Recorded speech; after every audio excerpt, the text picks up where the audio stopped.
Donc la sociocratie, c'est un mode d'organisation, de structuration d'un groupe qui s'inspire de l'organisation typique des organismes vivants. Cette organisation vient des Pays-Bas et est très répandue dans le secteur des entreprises aux Pays-Bas et même reconnue par le gouvernement des Pays-Bas. Et l'objectif, c'est que le pouvoir soit décentralisé et donc que chacun participe à la prise de décision. Que le pouvoir soit vraiment partagé entre les différentes personnes, acteurs du collectif. Et que chacun soit responsabilisé. Parce que qu'est-ce qui est plus frustrant que de vouloir changer les choses et de ne pas avoir de pouvoir de décision, de ne pas se sentir entendu. Et donc dans la sociocratie, une attention vraiment qui est focalisée sur, je dirais, le partage du pouvoir, simplement. Et donc la sociocratie repose sur 4 grands principes. Le premier, c'est le cercle. Le cercle, donc l'organisation des réunions se fait en cercle. Pourquoi? Parce que chacun est équivalent à son voisin. Il n'est pas égal, nous ne sommes pas égaux, nous sommes tous différents, nous n'avons pas le même âge, pas le même bagage, pas la même culture, mais dans un cercle sociocratique, nous sommes tous équivalents. Nous avons le même pouvoir par rapport à la prise de décision. Dans un cercle, il y a différents rôles qui existent. Il y a toujours un animateur, un secrétaire pour noter les prises de décision, il y a parfois un gardien du temps, il y a souvent aussi un garde-fou, quelqu'un qui veille au respect des règles, à l'esprit du cercle. Ça, c'est une troisième chose capitale, c'est que chaque cercle a sa raison d'être et donc chaque cercle suit un objectif, se dote de règles de fonctionnement et de valeurs communes. Donc ça, c'est un des grands principes, le cercle.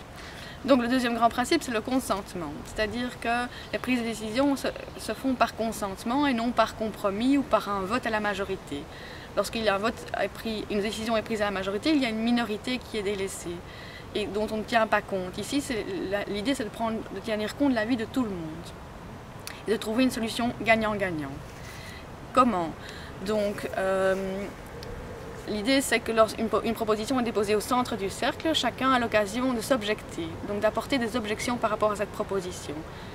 Et l'idée aussi, c'est de valoriser les objections, qu'elles puissent enrichir la proposition qui est déposée au centre du cercle. Et donc, petit à petit, la proposition s'enrichit grâce aux objections des différentes parties du cercle, et on arrive à une proposition, je dirais, enrichie, qui convient à tout le monde, en tout cas, avec laquelle tout le monde peut vivre.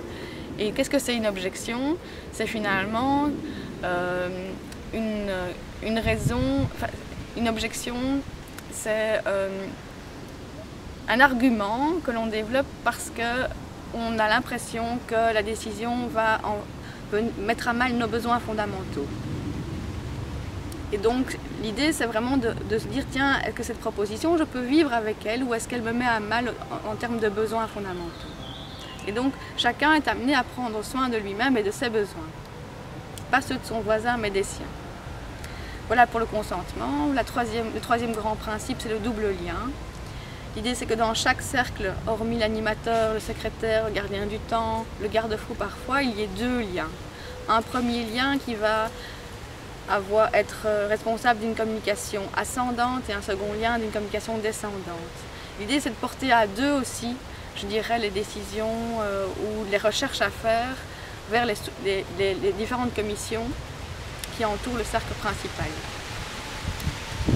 Donc, en général, dans un habitat groupé, il y a un cercle principal qui est composé de tous les membres de l'habitat groupé, et puis il y a des sous-commissions qui vont se charger de thématiques plus spécifiques, l'architecture, l'urbanisme, les côtés juridiques, les côtés financiers, etc.